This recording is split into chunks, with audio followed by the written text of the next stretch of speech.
Bom dia, boa tarde, boa noite. Não sei em qual horário você está nos ouvindo esse podcast maravilhoso. Por aqui, a gente está fazendo essa leitura incrível, né? Desse livro, Lugar de Médico na Cozinha, Dr. Alberto Peribanês Gonzalez. Muito surpresa, muito surpreendida com esse médico, com a delicadeza da linguagem dele, com a forma amorosa com que ele aborda, né, alguns assuntos delicados. Tô muito encantada, assim, gostando muito dessa leitura. E essa leitura faz parte de um projeto maior, como já venho comentando com vocês, que é o Saudabilize, em que a gente vai introduzindo aos pouquinhos, é de pouquinho em pouquinho, é pílula a pílula, é gotinha a gotinha de saúde, para ir aos poucos transformando a vida de cada uma das saudabilindas. Então hoje a gente começa aqui com essa leitura que diz castanhas e nozes. Quem não reconhece o aroma da castanha sendo tostada dentro de um shopping? O cheiro é envolvente, faz com que a gente revolva o bolso para saber se pode comprar uma daquelas caras delícias, normalmente envoltas por bastante açúcar.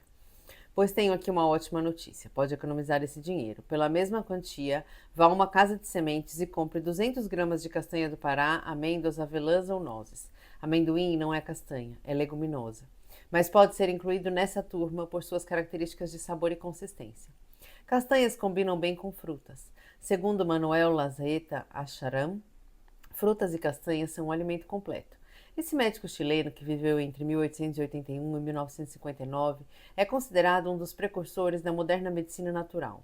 Em seu livro A Medicina Natural ao Alcance de Todos, percebe-se uma profunda afinidade filosófica com Hipócrates e com os essênios, conferindo-lhe assim uma coerência e atualidade impressionantes. Pois bem, as castanhas podem ser comidas cruas, com frutas, completando uma bela refeição. As castanhas são compostas em sua maior parte por gorduras de 70 a 90%, dependendo do tipo, seguidas por proteínas de 5 a 25%. Mas esse livro não pode se furtar à grande novidade, a hidratação da castanha. Ela é feita da mesma maneira que a germinação, mas durante apenas algumas horas. Três fenômenos importantes ocorrem nesse curto espaço de tempo. Formam-se os ácidos graxos poliinsaturados, os agentes fitoquímicos, as vitaminas e as enzimas presentes em grande quantidade nesses alimentos tornam-se ativos, como nas sementes germinadas as proteínas são degradadas em simples aminoácidos. Na oficina da semente, utilizamos diversas castanhas na confecção de pratos. Na hora de refogar, deixam-se as castanhas já picadinhas aquecendo antes mesmo dos outros temperos, para conferir o delicioso sabor aos pratos que vierem. O processo de torração da semente produz o indesejável efeito inverso. As gorduras tornam-se saturadas, perdem-se as proteínas e desaparecem todos os fitonutrientes, vitaminas e enzimas. Dinheiro e paladar jogados fora. Todas as castanhas e nozes podem ser hidratadas e o amendoim, que não é castanha, pode ser germinado. Isso quer dizer que podemos acentuar o sabor das castanhas e utilizá-las em diversas receitas culinárias sem torrá-las. Faça você mesma a experiência, como uma castanha do Pará crua e uma que tenha estado de molho por pelo menos 3 horas. Enquanto a castanha crua é pesada, rançosa e indigesta, a hidratada é saborosa, suculenta e de digestão fácil. É curioso saber que na culinária crua ingerimos grande parte das proteínas de que precisamos em doces, tortas e bolos. Isso porque as massas são feitas com castanhas e frutas secas, e quase todos os doces são preparados ou servidos com castanhas granuladas ou raladas. Capítulo 9. Doce Vida. Tudo o que você queria saber sobre açúcares e farinhas, mas ninguém teve coragem de lhe contar. Nós não precisamos de açúcares ou de farinhas. Utilizamos esses alimentos por pura dependência psicológica, bioquímica, metabolismo e fisiológica, digestório ou endócrino. As dependências psicológica e bioquímica são metabólicas. As células, em especial as do cérebro, aprendem a utilizar exclusivamente os carboidratos que chegam em larga escala a partir da dieta doce de nossos dias. A necessidade é imperiosa, pois conduz à produção de ATP, que é a manifestação da luz solar no bloco fundamental de energia do corpo. Essa especialização em açúcares originários da dieta conduz a um bloqueio da utilização de outras fontes proteicas e gordurosas para a produção de energia, e essas vias metabólicas, que são importantes em momentos de jejum, tornam-se inicialmente preguiçosas, chegando a tornar-se abandonadas. Quantos leitores praticam regularmente o jejum? Os açúcares e amidos que podemos utilizar estão presentes na forma natural nas frutas, sementes e raízes cruas. Isso significa que todos os açúcares de que precisamos podem chegar à combustão celular e produção de energia diretamente desses alimentos. Quanto às frutas, ninguém discute, pois oferecem açúcar de forma deliciosa. Mas mesmo assim, as crianças e os adultos de hoje preferem os refrigerantes de sabor artificial, que são fartamente adoçados, seja com açúcar refinado ou ainda pior, com aspartame. Victoria Boltchenko, russa dedicada nos Estados Unidos por ocasião da perestroika, escreveu o livro 12 Passos para o Crudivorismo. A autora afirma com bastante procedência que deveriam existir programas públicos para comedores anônimos de alimentos crus, assim como nos programas congêneres para alcoólatras, sexólogas ou narcóticos. Propõe um programa de 12 passos para se atingir uma alimentação 100% crua e curar-se de doenças. É uma leitura bastante instrutiva, na qual ela descreve a recuperação da saúde dela, de toda a sua família, de doenças degenerativas como a obesidade, a arritmia cardíaca grave, artrite reumatoide, asma crônica e diabetes juvenil. A família Boltenco tornou-se fato ao atravessar os Estados Unidos de norte a sul a pé pelas trilhas das montanhas, alimentando-se de sementes, gramíneas e cactos. Seus filhos Sergei e Vale apresentam palestras por todo o território americano sobre uma dieta crua para jovens que incluem hambúrgueres, pizzas, milkshakes, sorvetes, cookies e bolos. Seus livros já estão sendo lançados em português. Uma alimentação pobre ou ausente de açúcares está relacionada a um aumento da longevidade em animais e humanos. Segundo Cousens, a restrição calórica é a única forma descoberta até hoje capaz de reduzir os efeitos do envelhecimento em todas as variedades de animais, incluindo as espécies mamíferas. Existem estudos irrefutáveis nos quais camundongos e primatas que tiveram suas quantidades de ração reduzidas pela metade mostraram uma longevidade significativamente aumentada. Esses estudos, apoiados em pesquisas sobre a expressão gênica, foram publicados nas revistas American Journal of Physiology, 2001, e Physiology Genomics, 2004. Ainda segundo Cousens, um projeto em andamento mostra que porcos submetidos a jejum depois de alimentados com batatas cozidas têm seu nível glicêmico basal aumentado em 50 mg por dl. Os mesmos porcos alimentados com batatas cruas após o mesmo jejum têm seus níveis glicêmicos aumentados em apenas 1 mg por dl, acima do basal. Isso quer dizer 50 vezes menos. Palavras de Jesus segundo o Evangelho Essênio da Paz. E quando comerdes, nunca comais plenamente. Vivei, contudo, pelo Espírito e resisti aos desejos do corpo. O vosso jejum é sempre agradável aos olhos dos anjos de Deus. Por isso tomai sentido de quando tiverdes comido, quando o vosso corpo estiver saciado, e comei sempre 1/3 menos que isso, e vossos dias serão longos sobre a terra, pois isso é agradável aos olhos do Senhor. Nossa dieta sobrecarrega o pâncreas. O pâncreas é um órgão hipertrofiado, quer dizer, um órgão aumentado de tamanho e função, já que é obrigado a produzir insulina e enzimas digestivas em excesso, em uma tentativa frenética de reduzir o açúcar no sangue e de digerir as densas gorduras, farinhas e açúcares usados na dieta contemporânea. Na verdade, o pâncreas é um órgão incompreendido. É um trabalhador discreto, extremamente discreto. Tem um aspecto modesto, como se fosse uma linguinha no fundo do abdômen, encostando na coluna, e escondido entre diversas vísceras, de tal forma que impõe a dimensão das funções vitais. A maioria dos órgãos realiza uma e apenas uma função. O coração bombeia, o cérebro processa estímulos nervosos, o músculo contrai, mas o pâncreas acumula cargos, controla o metabolismo dos carboidratos por intermédio da insulina, controla o metabolismo das gorduras e proteínas por meio do glucagon. Ambos os hormônios são produzidos na intimidade do pâncreas e secretados diretamente no sangue e apresentam efeitos múltiplos e importantíssimos em toda a economia do corpo. Não bastasse isso, essa linguinha de cor pálida produz enzimas que digerem açúcares e proteínas dentro do intestino, tais quais piranhas vorazes sobre um pedaço de carne. As enzimas lipase, quimiotripsina, tripsina e amilase são jogadas dentro do tubo digestivo a cada refeição que fazemos. O homem contemporâneo parece dedicar-se a desafiar os limites do pâncreas. Com uma dieta rica em derivados animais, farináceos e açúcar, obriga o pequeno órgão a produzir fartas quantidades de insulina para baixar os níveis de glicose no sangue. O excesso de gorduras, animais ou vegetais hidrogenadas faz com que o pâncreas esprema-se a cada digestão para, junto com os ácidos bilares, desfazer os bolos de gordura tal qual um detergente para permitir sua absorção.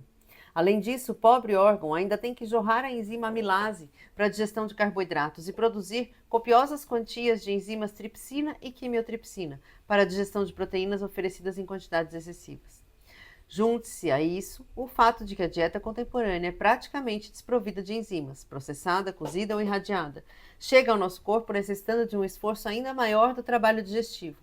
As refeições são rápidas e o bolo alimentar é sumariamente engolido, não permitindo as digestões enzimáticas para a saliva e pelo estômago. A digestão primária acaba sobrando mesmo para o pequenino pâncreas e para o fígado. O resultado final desse ataque diário é que o pâncreas humano é 3 ou 4 vezes maior em relação aos outros órgãos do que em qualquer outra espécie animal. A isso se denomina hipertrofia, que nada tem de eficiente. O órgão bombado pela sobrecarga de funções acaba evoluindo para a falência. O pâncreas pode falir de diversas formas, mas parece que a mais precoce e prevalente é a falência da produção de insulina e consequente controle dos açúcares, diabetes mellitus. Curiosamente, podemos viver adequadamente com até 1/100º da insulina produzida se aprendermos a usar nosso pâncreas da forma apropriada. Quando deixamos de lado os açúcares, uma condenação para os diabéticos, podemos manter uma alimentação de paladar maravilhoso e aprender a utilizar outro hormônio, também produzido pelo fabuloso e pequenino pâncreas. Com os senhores, o glucagon.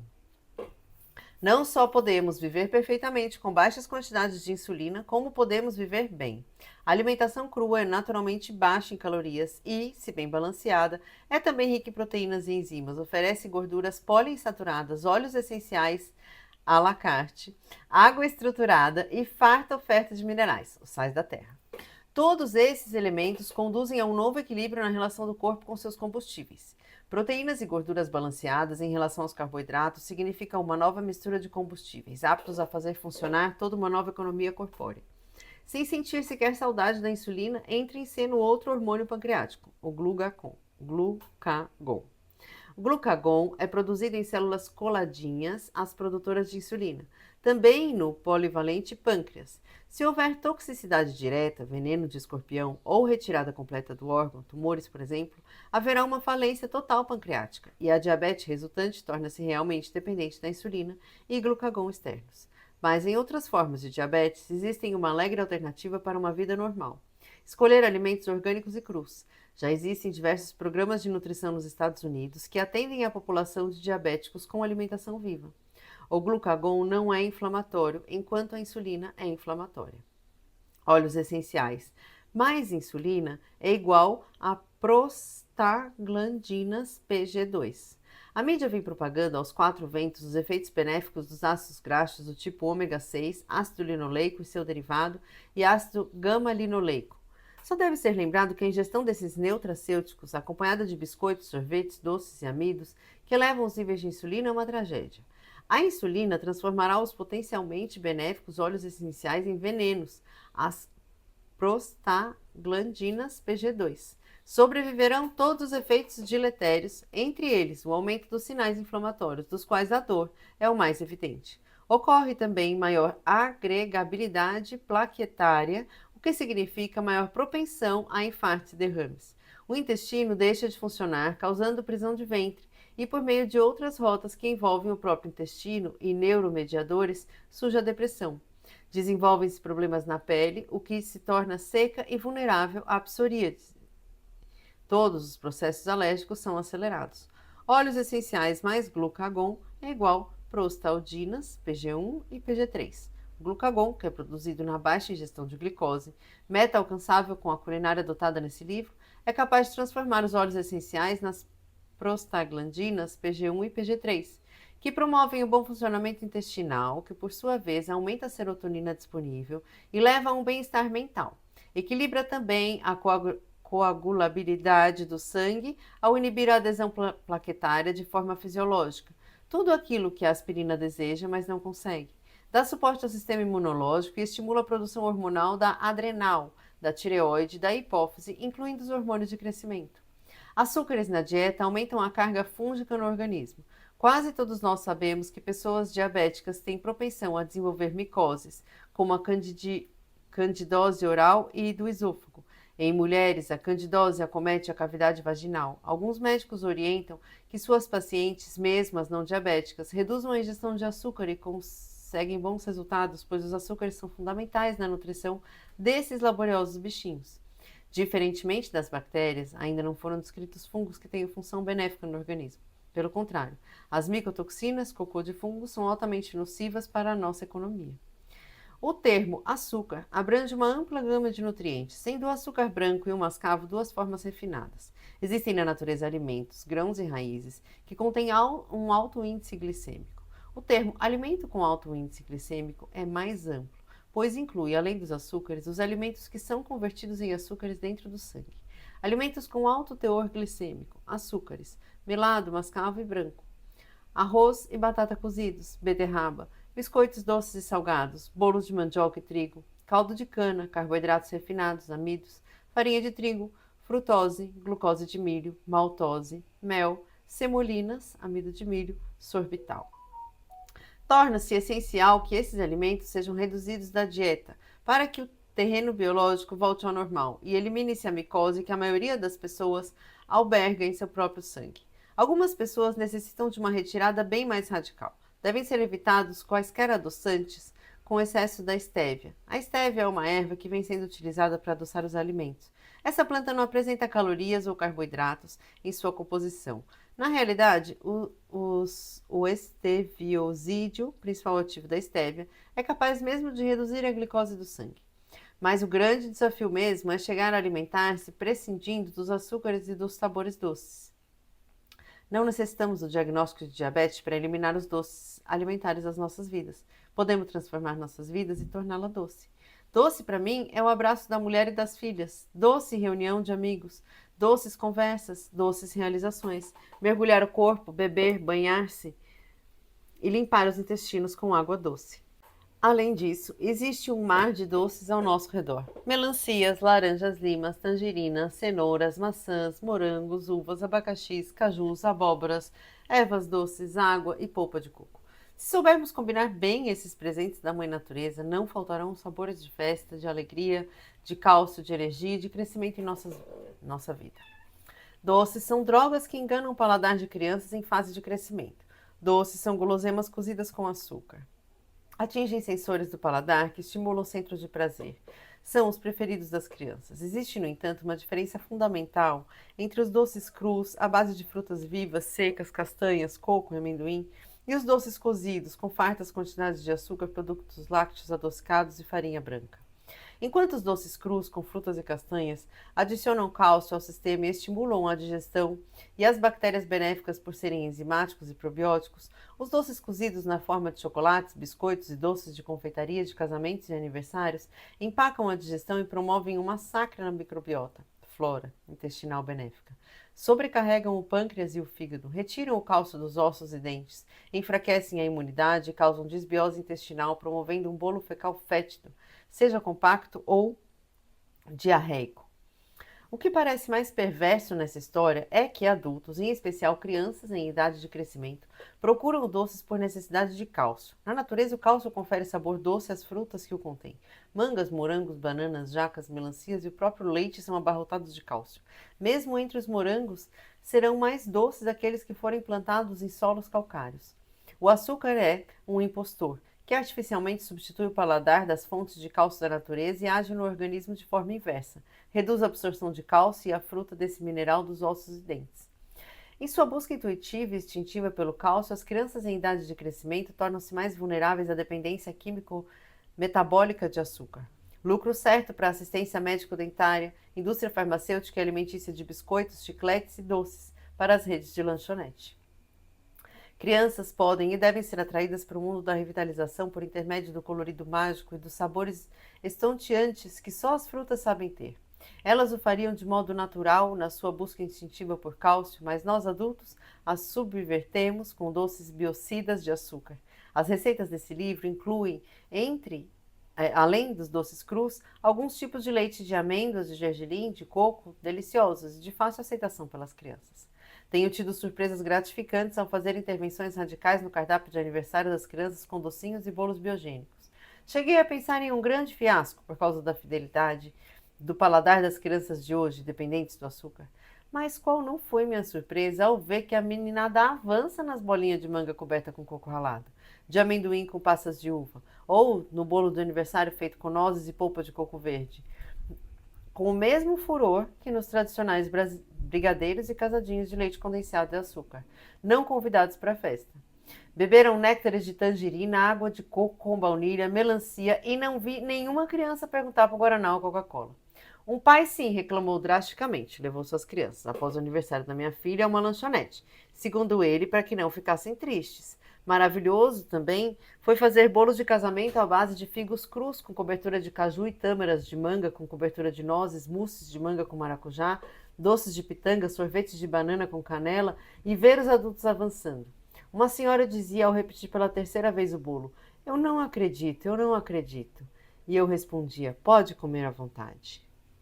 Bom, gente, hoje acabei passando um pouquinho do nosso tempo, passei até porque não dava para interromper a leitura, né? Quando deu os 15 minutos, estava aqui no embalo. Então, vou parando por aqui e amanhã a gente continua. Já estou ansiosa por ver as receitas de doce que tem nesse livro. Ah, já estou super empolgada. Espero que você também. Um beijo e até amanhã.